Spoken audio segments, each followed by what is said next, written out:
উচ্চ মাধ্যমিক প্রথম বর্ষের অর্থনীতি বিষয়ের শিক্ষার্থীবৃন্দ, তোমাদের অনলাইন ক্লাসে সুস্বাগত জানাচ্ছি। আমি মোহাম্মদ একে আজাদ, প্রভাষক, অর্থনীতি বিভাগ, বিলচন্দ শহীদ শামসুজ্জোহা সরকারি কলেজ, গুরদাসপুর, নাটোর। প্রিয় শিক্ষার্থী, গত ক্লাসে আমরা উৎপাদনের উপকরণ বা উপাদান নিয়ে আলোচনা করতেছিলাম।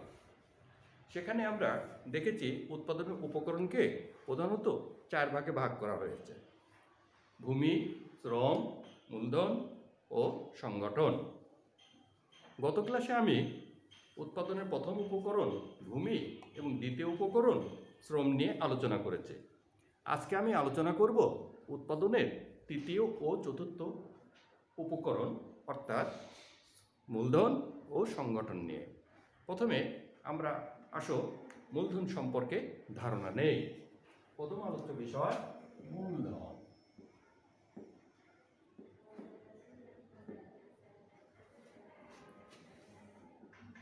প্রিয় শিক্ষার্থী, প্রথমে জানা যাক মূলধন কাকে বলে।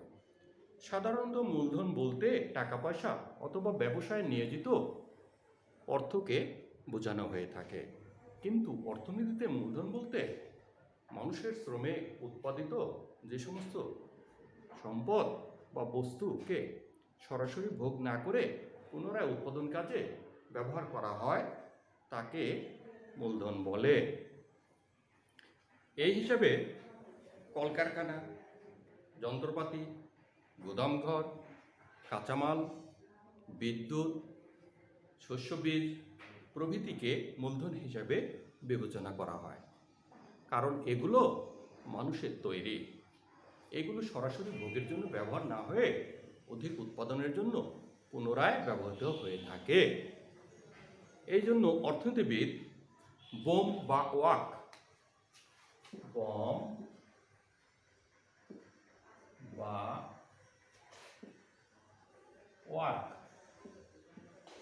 বলেন মূলধন হলো উৎপাদনে উৎপাদিত উপাদান। অবশ্য আধুনিক অর্থনীতিবিদগণ ব্যবসা নিয়োজিত টাকা পয়সাকে অর্থকারী মূলধন এবং শেয়ার, বন্ড ইত্যাদিকে ঋণ মূলধন হিসেবে বিবেচনা করে থাকেন, কারণ এগুলো সবই সঞ্চয়ের ফল। সঞ্চয়ের যে অংশ পুনরায় উৎপাদন কাজে বিনিয়োগ করা হয় তাকেই মূলধন বলে। প্রকৃতপক্ষে মূলধন সম্পদ যা আয় উপার্জন বা আয় সৃষ্টিতে সহায়তা করে থাকে।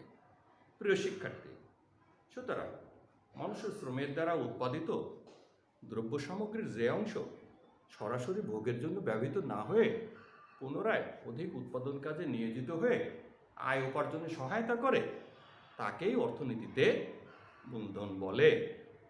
প্রিয় শিক্ষার্থী, স্বতন্ত্র উপাদান হিসাবে মূলধনের নিজস্ব কিছু বৈশিষ্ট্য রয়েছে, আর এই বৈশিষ্ট্যগুলো হলো মূলধনের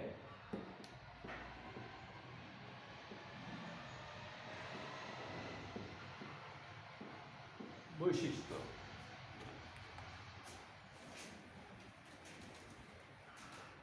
বৈশিষ্ট্যগুলো হলো: 1 নম্বর,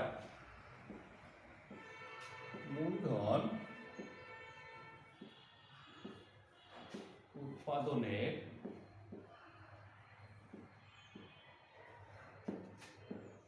উৎপাদিত উপাদান। প্রিয় শিক্ষার্থী, প্রাকৃতিক সম্পদ ও মানুষের শ্রমের দ্বারা মূলধন উৎপাদিত হয়ে থাকে এবং সেগুলো সরাসরি ভোগের জন্য ব্যবহৃত না হয়ে পুনরায় উৎপাদন কাজে নিয়োজিত হয়। সুতরাং মূলধন উৎপাদনের উৎপাদিত উপাদান। 2 নম্বর, মূলধন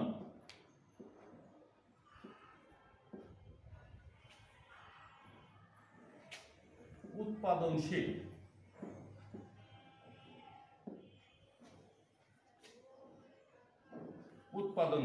প্রিয় শিক্ষার্থী, মূলধন উৎপাদন কাজে নিয়োজিত করে অধিক পরিমাণে দ্রব্য সামগ্রী উৎপাদন করে আয় উপার্জন করা যায়। সুতরাং মূলধন উৎপাদনশীল। 3 নম্বর, মূলধন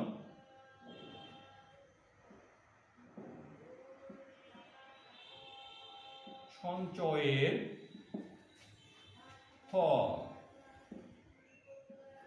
প্রিয় শিক্ষার্থী, মূলধনের উৎস হলো সঞ্চয়। মানুষ তার বর্তমান ভোগকে বিরত রেখে সঞ্চয় করে, আর এই সঞ্চয় থেকেই মূলধন গঠিত হয়ে থাকে। সুতরাং মূলধন সঞ্চয়ের ফল। 4 নম্বর, মূলধনের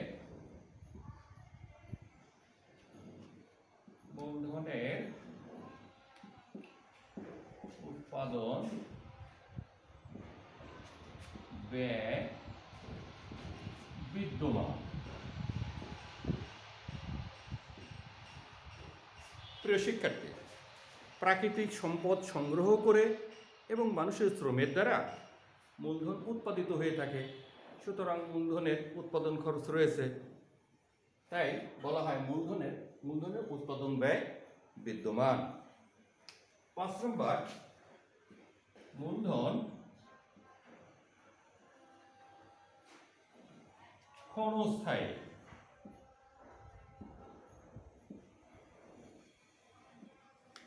প্রিয় শিক্ষার্থী, সময়ের সাথে সাথে মূলধনের পরিমাণে পরিবর্তন আসে। তাছাড়া সময়ের ব্যবধানে সঞ্চয় ও বিনিয়োগের পরিমাণ কম বা বেশি হয়ে থাকে। সুতরাং মূলধন একটি ক্ষণস্থায়ী উপাদান। 6 নম্বর, মূলধন গতিশীল।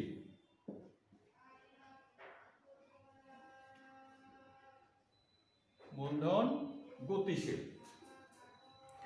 মূলধনের বিভিন্ন ব্যবহারের কারণে মূলধন একটি দেশের এক ক্ষেত্র থেকে অন্য ক্ষেত্রে, এক অঞ্চল থেকে অন্য অঞ্চলে অথবা এক দেশ থেকে অন্য দেশে স্থানান্তরিত হয়ে থাকে। ফলে তুলনামূলকভাবে মূলধন গতিশীল উপাদান। প্রিয় শিক্ষার্থী, এবার আসা যাক 7 নম্বর, মূলধন ভবিষ্যৎ আয়ের উৎস। প্রিয় শিক্ষার্থী, মূলধন উৎপাদন কাজে নিয়োজিত করলে আয় বাড়ে। এই বর্ধিত আয়ের একটা অংশ মানুষ অনাগত ভবিষ্যতের জন্য সঞ্চয় করে রাখে। সুতরাং মূলধন ভবিষ্যৎ আয়ের উৎস হিসাবে কাজ করে থাকে। 8 নম্বর, মূলধন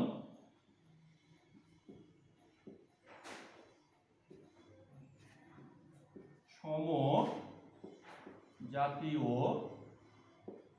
নয়।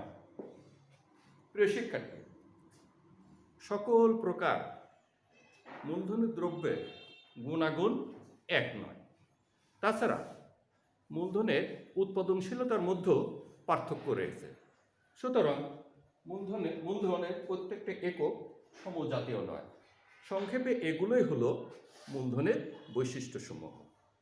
প্রিয় শিক্ষার্থী, এবার আসা যাক উৎপাদনের চতুর্থ উপাদান বা সংগঠন সম্পর্কে ধারণা নেওয়া যাক। তাহলে এখন আলোচনার বিষয় হলো সংগঠন।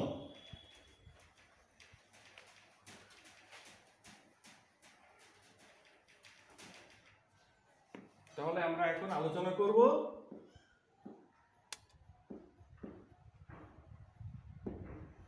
সংগঠন। প্রিয় শিক্ষার্থী, প্রথমে জানা যাক সংগঠন কাকে বলে। কোনো কিছু উৎপাদনের জন্য ভূমি, শ্রম, মূলধন সংগ্রহ করে তাদের মধ্যে সমন্বয় সাধনপূর্বক সুষ্ঠুভাবে উৎপাদন কার্য পরিচালনা করার প্রক্রিয়াকে সংগঠন বলে। যে ব্যক্তি বা ব্যক্তিবর্গ এটি করে থাকেন এবং লাভ লোকসানের ভোগের জন্য প্রস্তুত থাকেন তাকে সংগঠক বা অর্গানাইজার বলা হয়। প্রিয় শিক্ষার্থী, সংগঠন উৎপাদনের একটি উপাদান হিসাবে এরও নিজস্ব কিছু বৈশিষ্ট্য রয়েছে। আর এই বৈশিষ্ট্যগুলো হলো সংগঠনের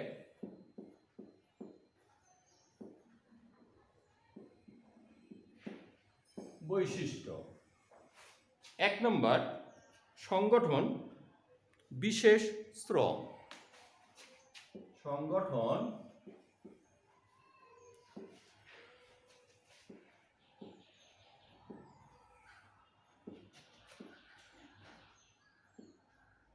বিশেষ শ্রম। প্রিয় শিক্ষার্থী, সংগঠন একটি বিমূর্ত ধারণা যা দৃশ্যমান নয়। প্রকৃতপক্ষে সংগঠন একটি বিশেষ মানসিক শ্রম।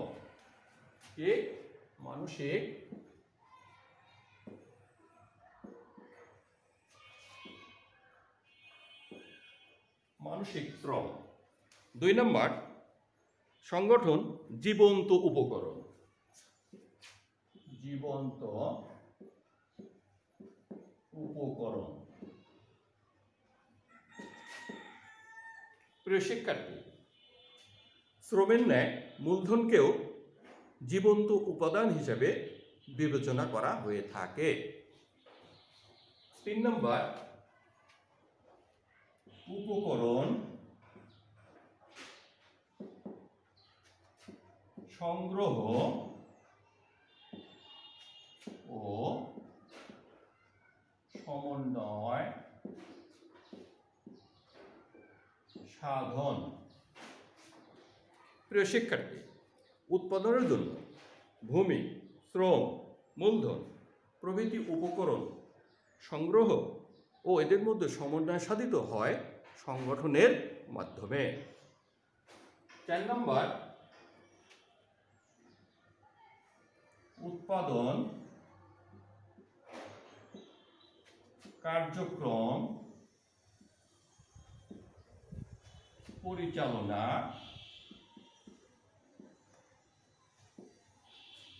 ও তদারকি।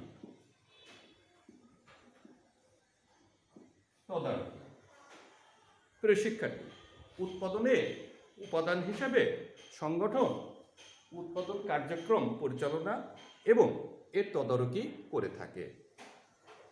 প্রিয় শিক্ষার্থী, এবার আসা যাক উৎপাদনের মুনাফা। 5 নম্বর বৈশিষ্ট্য হলো মুনাফা অর্জন ও সামাজিক কল্যাণ সাধন। সামাজিক কল্যাণ সাধন। প্রিয় শিক্ষার্থী, সংগঠনের উদ্দেশ্য হলো সর্বনিম্ন খরচে সর্বাধিক মুনাফা অর্জন করা এবং পাশাপাশি সামাজিক কল্যাণ বৃদ্ধি করা। 6 নম্বর, ঝুঁকি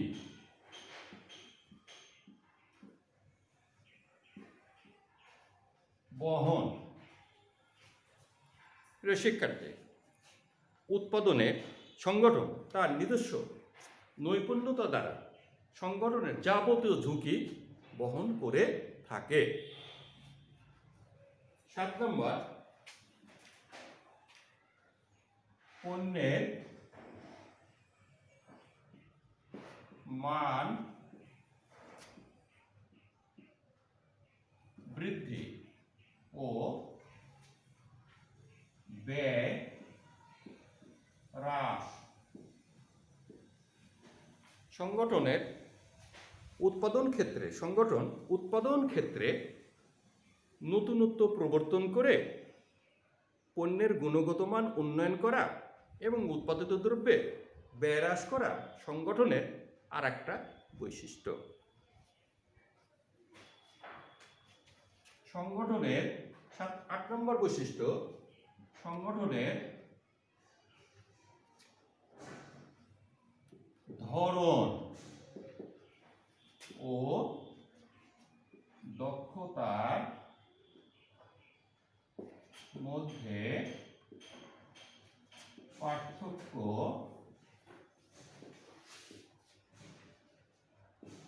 বিদ্যমান।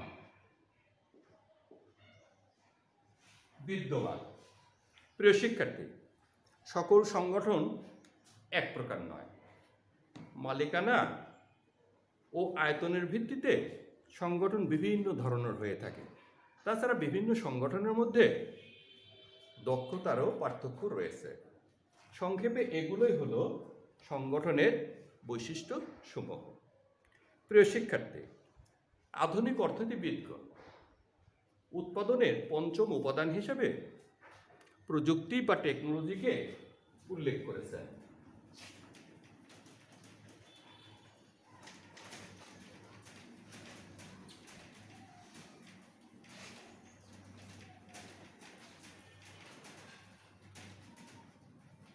তো আসো এখন আমরা দেখি প্রযুক্তি বা টেকনোলজি কি। প্রযুক্তি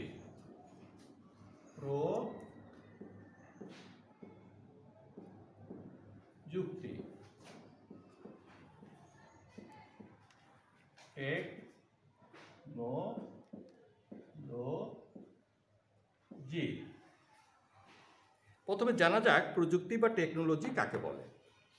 সাধারণত প্রযুক্তি বা টেকনোলজি বলতে উন্নত যন্ত্রপাতি ও এর ব্যবহারকে বোঝায়, কিন্তু অর্থনীতিতে যন্ত্রপাতি ও এর ব্যবহারকে প্রযুক্তি বলা হয় না, বরং সর্বাধিক উৎপাদনের উদ্দেশ্যে উৎপাদনের 4টি উপকরণকে যথাযথ দক্ষতার সাথে ব্যবহারের কলাকৌশলকে বোঝায়।